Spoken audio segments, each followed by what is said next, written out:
आज हम लोग क्लास 12 फिजिक्स का फर्स्ट चैप्टर विद्युत आवेश तथा क्षेत्र के बारे में पढ़ेंगे। तो सबसे पहले हम पढ़ना स्टार्ट करते हैं विद्युत आवेश।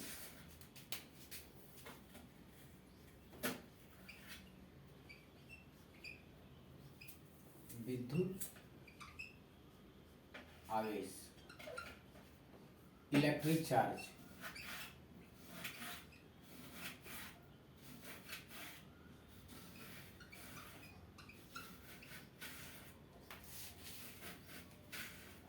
क्या होता है विद्युत आवेश?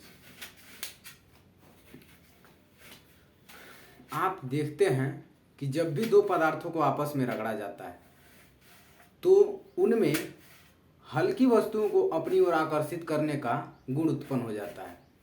जैसे आप गर्मियों के दिन में जब भी ऊनी वस्त्र पहनते हैं तो जो हमारे शरीर से रगड़ उत्पन्न होती है, तो जब उसको आप अंधेरे कमरे में निकालते हैं तो एक चटचट की आवाज़ सुनाई देती है। वो हमारे शरीर और उस कपड़े की रगड़ से उत्पन्न हुई एक प्रकार की गुण है, जो अंधेरे कमरे में हमें चिंगारी सा निकलता हुआ भी प्रतीत होता है। इसी तरह से आप कभी भी पेन लेकर अपने सिर में रगड़ते हैं और उसके बाद उससे हल्की वस्तुओं को उठाते हैं तो बहुत आसानी से उठ जाता है। तो विद्युत आवेश दो पदार्थों के रगड़ने से उत्पन्न होने वाला एक प्रकार का गुण है, जो हल्की वस्तुओं पर अपना बल लगाता है। तो इसका परिभाषा क्या होगा? विद्युत आवेश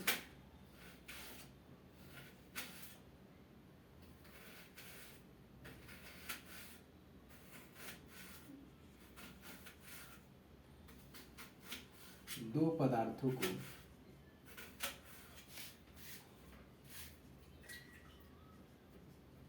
आपस में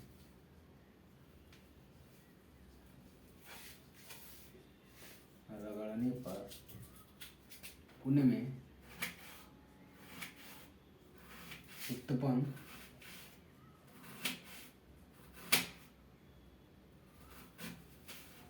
होने वाली गुण जिससे कि वह हल्की वस्तुओं को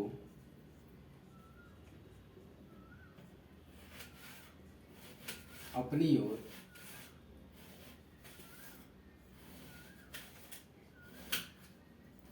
आकर्षित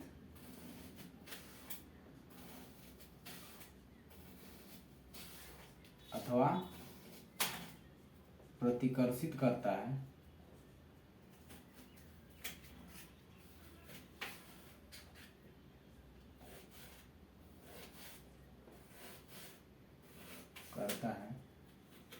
उसे विद्युत या विद्युत आवेश कहते हैं। यह एक प्रकार का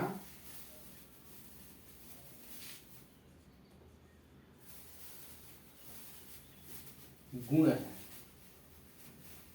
क्या है यह? एक प्रकार का गुण है। जब भी आप वैद्युत आवेश की बात करते हैं तो यह समझ लीजिए कि वैद्युत आवेश एक प्रकार का गुण है। अब वैद्युत आवेश के नेचर को कैसे पहचाना जाए, कैसे पहचाना जाए कि यह धनात्मक है ऋणात्मक है, तो इस चीज को जानने के लिए एक प्रयोग किया गया। तो वैद्युत आवेश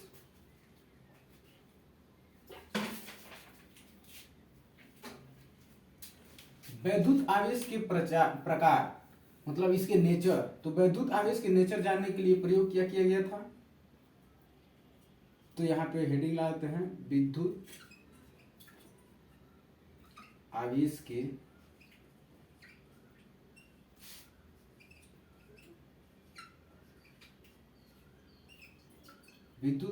प्रकार। तो विद्युत आवेश के नेचर कि यह धनात्मक होगा या ऋणात्मक होगा, इस चीज को जानने के लिए एक प्रयोग किया गया। प्रयोग क्या किया गया कि एक कांच का छड़ लिया गया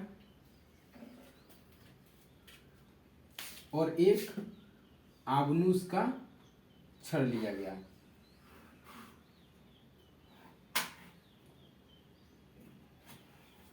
ये है आबनूस का छड़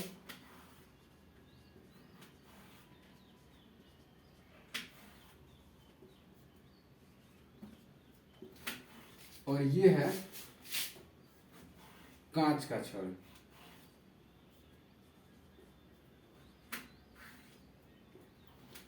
ये है कांच का छड़। इसको रेशम से रगड़कर लटका दिया गया। किससे रगड़ा गया? रेशम से।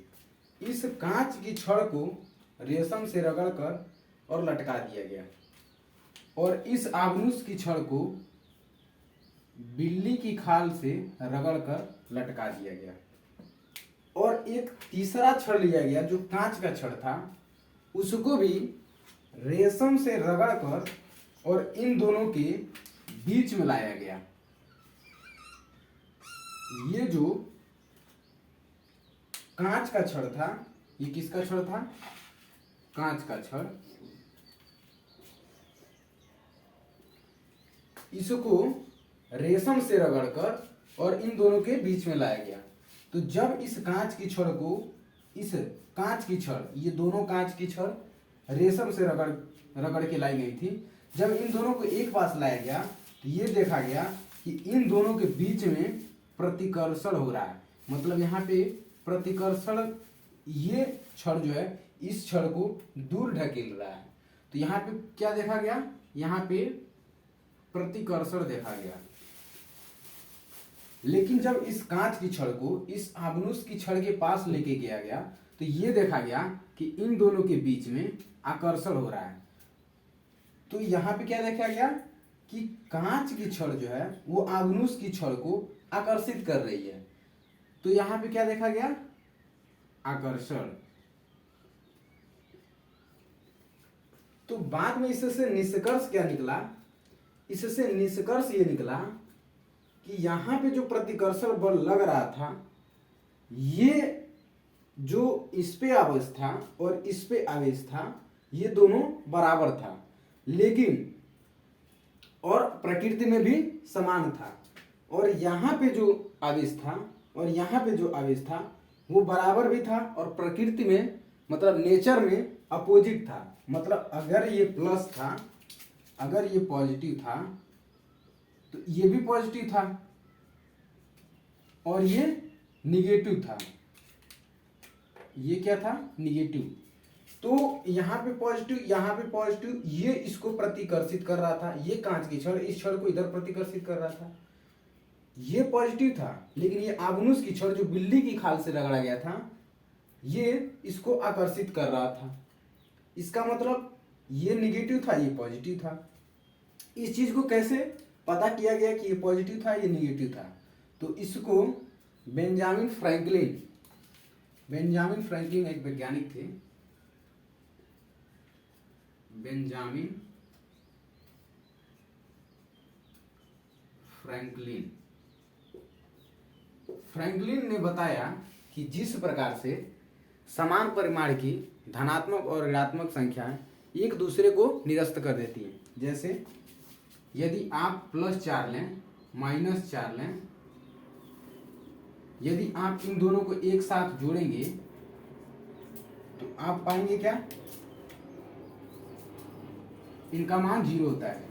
देखिए परिमाण में 4 4 दोनों बराबर है, लेकिन यहाँ पे प्लस है, यहाँ पे माइनस है।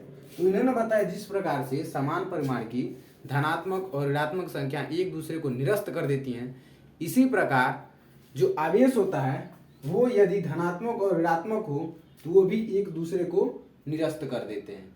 इस आधार पे बेंजामिन फ्रैंकलिन ने जो हमारे पास रेशम से रगड़ करने के बाद जो कांच की छड़ थी,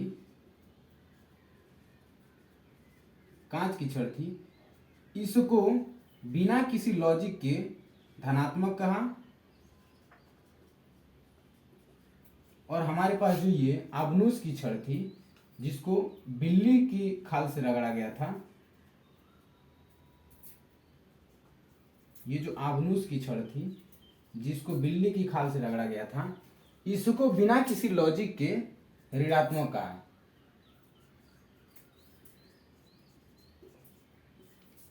बेंजामिन फ्रैंकलिन ने जो कांच की छड़ रेशम से रगड़ी गई थी उसको बिना किसी लॉजिक के धनात्मक कहा, और आबनूस की छड़ जो बिल्ली की खाल से रगड़ी गई थी उसको बिना किसी लॉजिक के ऋणात्मक कहा। अब यहाँ से हमको पता चला कि आवेश दो प्रकार के होते हैं, एक धनात्मक और दूसरा ऋणात्मक। इसके बाद हमारा है इलेक्ट्रॉन थ्योरी, इलेक्ट्रॉन सिद्धांत। इसके बारे में हम लोग समझ लेते हैं।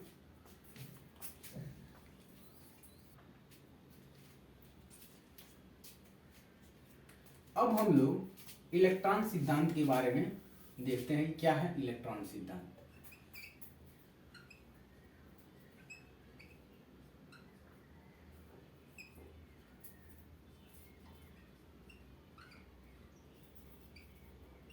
इलेक्ट्रॉन सिद्धांत, ये थी इलेक्ट्रॉन थ्योरी।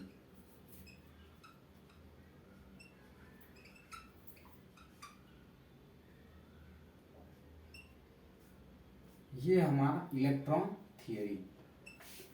हमको पता है कि प्रत्येक पदार्थ परमाणुओं से मिलकर बना है, और ये जो हमारे पास परमाणु है,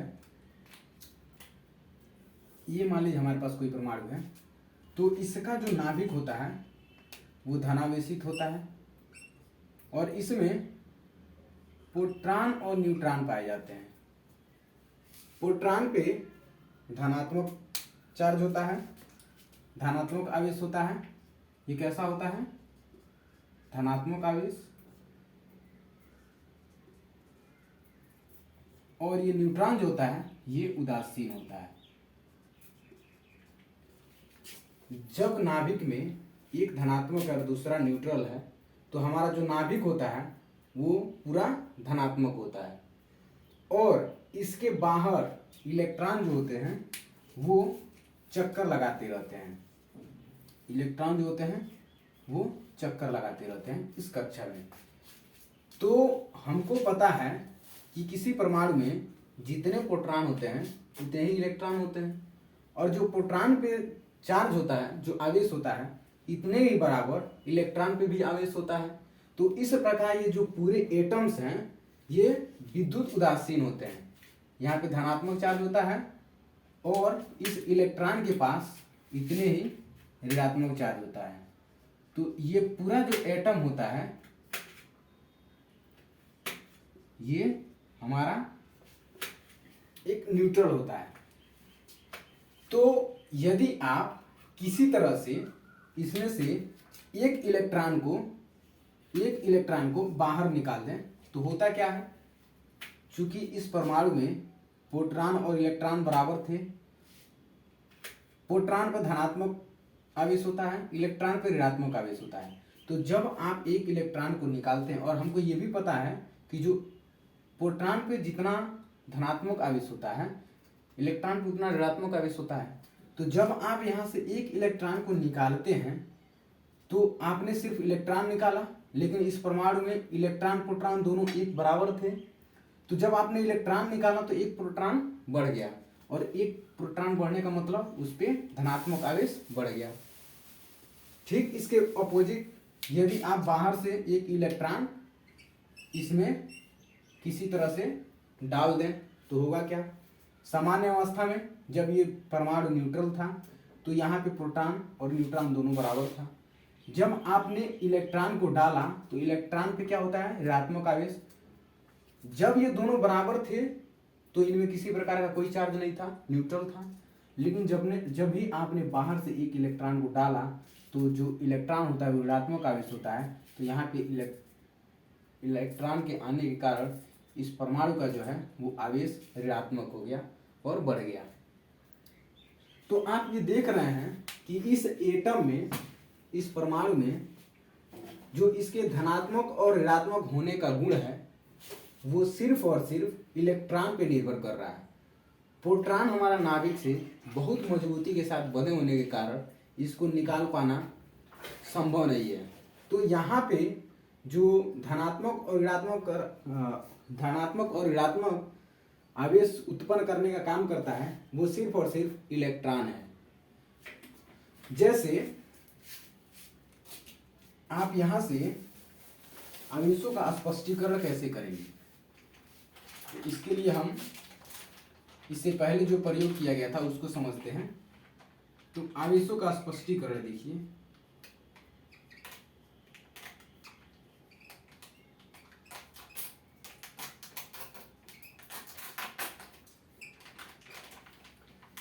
हमको क्या पता था कि जो हमारे पास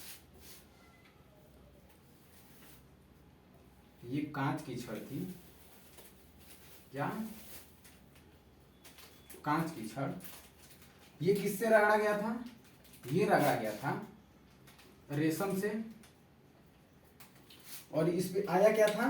इस पे आया था पॉजिटिव चार्ज। इसका मतलब ये हुआ कि इस कांच की छड़ से जो इलेक्ट्रॉन हैं वो रेशम पे चले गए हैं और यहाँ पे नाभिक का जो आवेश है वो बढ़ गया है। ठीक, इसी तरह से जो हमारे पास आबनूस का छड़ था,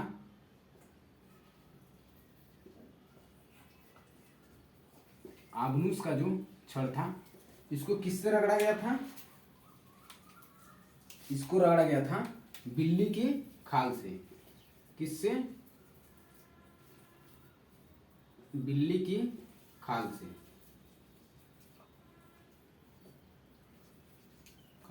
तो इसमें क्या हुआ? तो इसमें कुछ इलेक्ट्रॉन ज्यादा हो गए थे।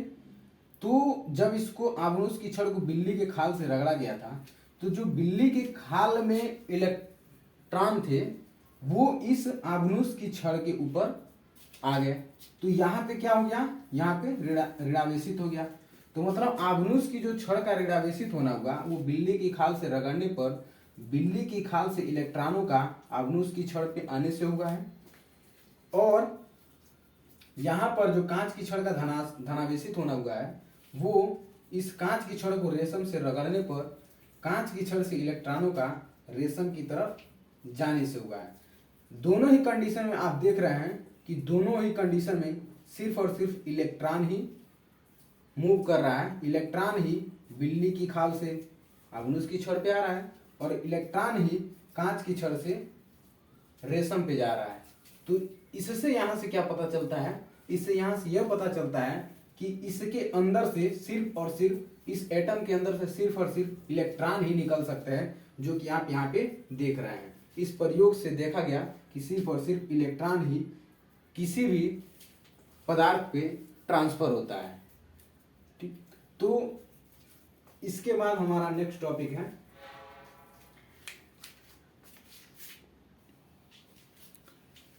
अब हम लोग इसके बाद वैद्युत आवेश की मात्रक के बारे में समझ लेते हैं। तो नेक्स्ट क्या है? विद्युत आवेश का मात्रक।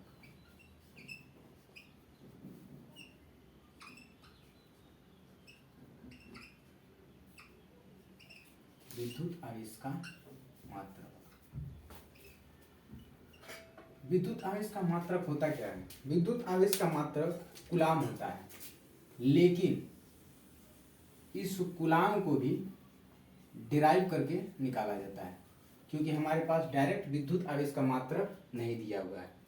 तो इसके मात्रक को निकालने के लिए क्या किया जाता है? इसके मात्रक को निकालने के लिए हमें विद्युत धारा के मात्रक की परिभाषा को पहले समझना पड़ेगा।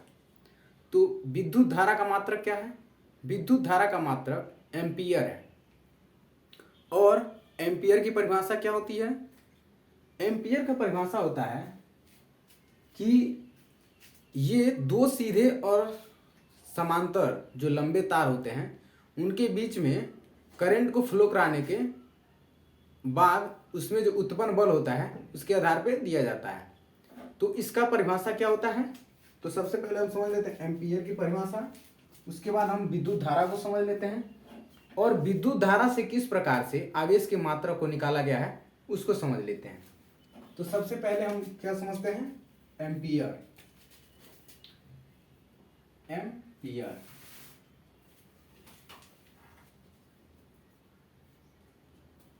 एम्पियर का परिभाषा क्या है? एम्पियर का परिभाषा है यदि निर्वात में दो सीधे लंबे व समांतर, क्या?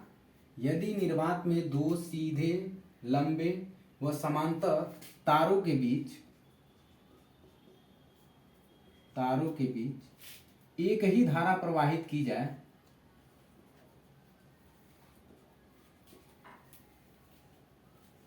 धारा कैसा होगा? एक ही होगा, मतलब दोनों तारों में एक ही धारा प्रवाहित की जाएगी। यदि निर्वात में दो सीधे लंबे व समांतर तारों के बीच के, यहां पे एक चीज छूट गया है, के बीच में एक ही धारा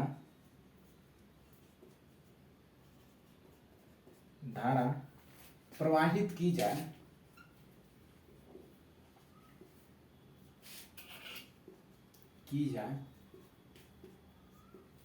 तो उन तारों के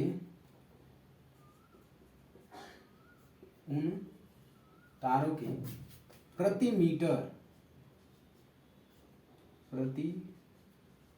मीटर में उत्पन्न बल यदि 2×10⁻⁷ न्यूटन हो, तो उस तार में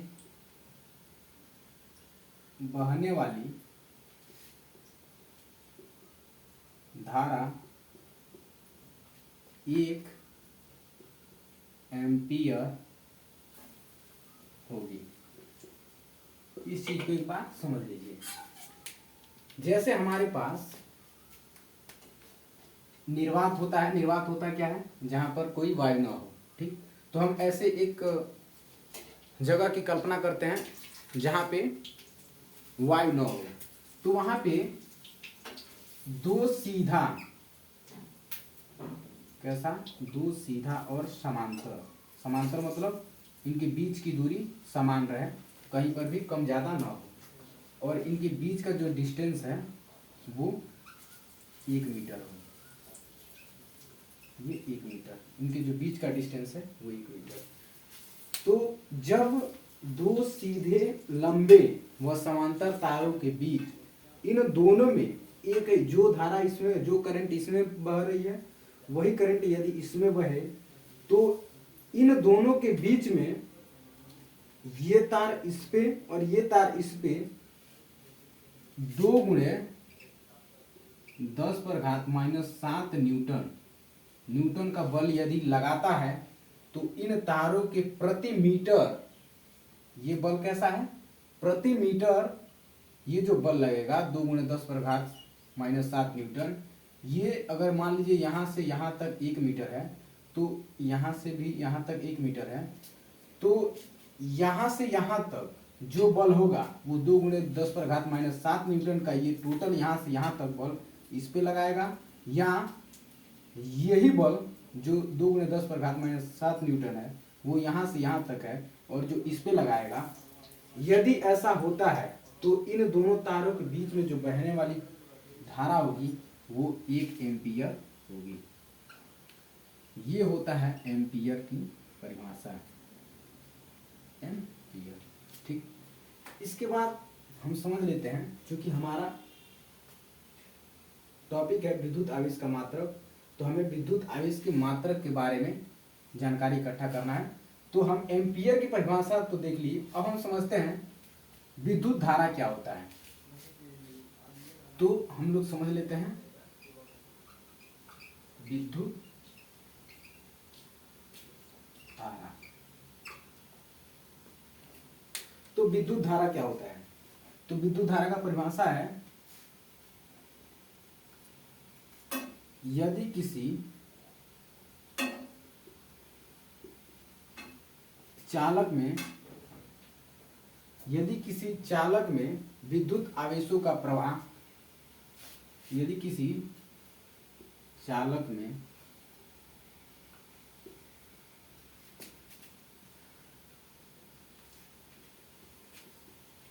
विद्युत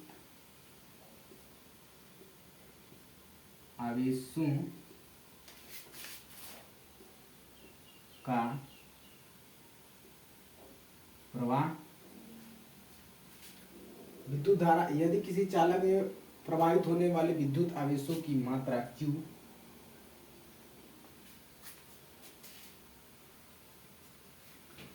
अब हम लोग समझ लेते हैं विद्युत धारा।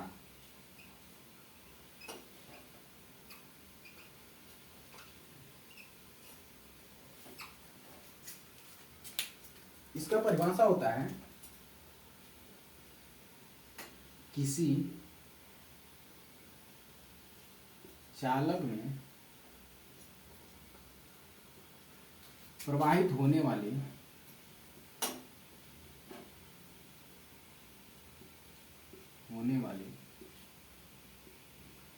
विद्युत आवेश की दर को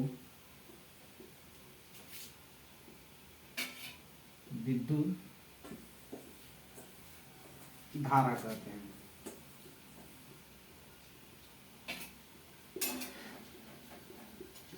तो विद्युत धारा का मतलब हुआ क्या? तो विद्युत धारा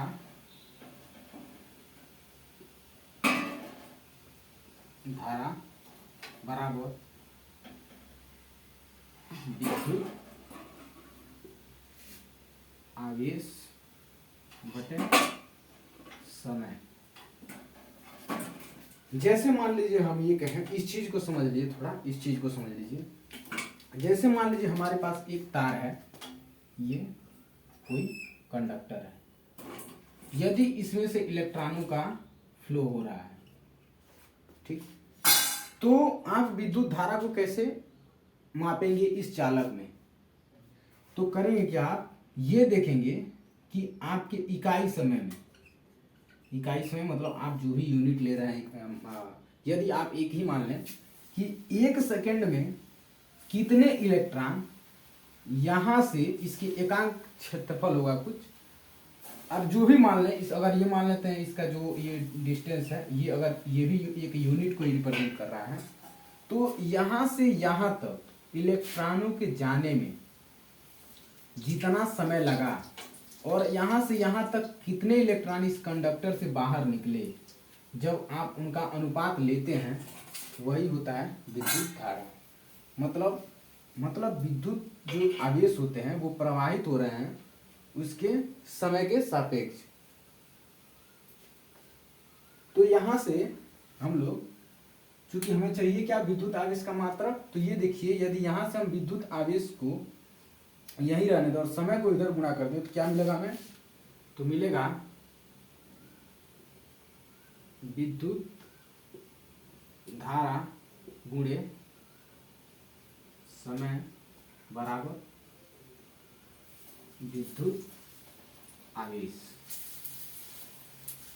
यहां से हमको विद्युत आवेश का मात्रक मिल जाएगा। देखिए कैसे, हमको पता है कि विद्युत धारा को किस में मापते हैं, तो विद्युत धारा को मापते हैं एम्पियर में।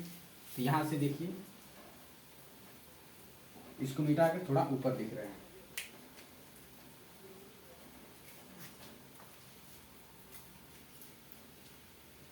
अब आप यहां से देखिए, तो क्या विद्युत आवेश बराबर किसके है? विद्युत धारा गुणे समय।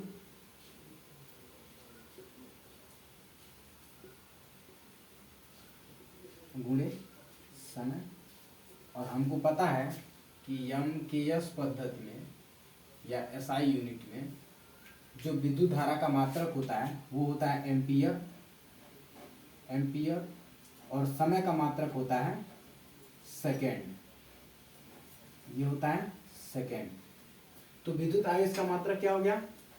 एम्पियर गुणे सेकेंड, और इसको क्या कहते हैं?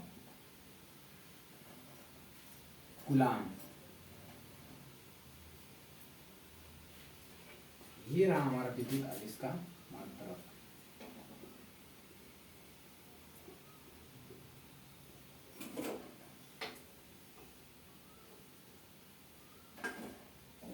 हमको पता है कि एक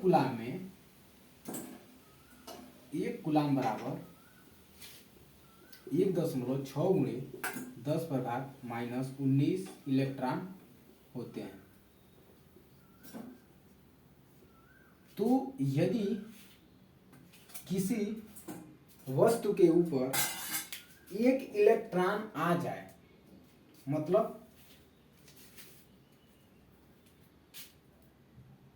यदि किसी वस्तु के ऊपर एक इलेक्ट्रॉन आ जाए तो उस वस्तु के ऊपर 1.6 गुणे -10⁻19 इलेक्ट्रॉन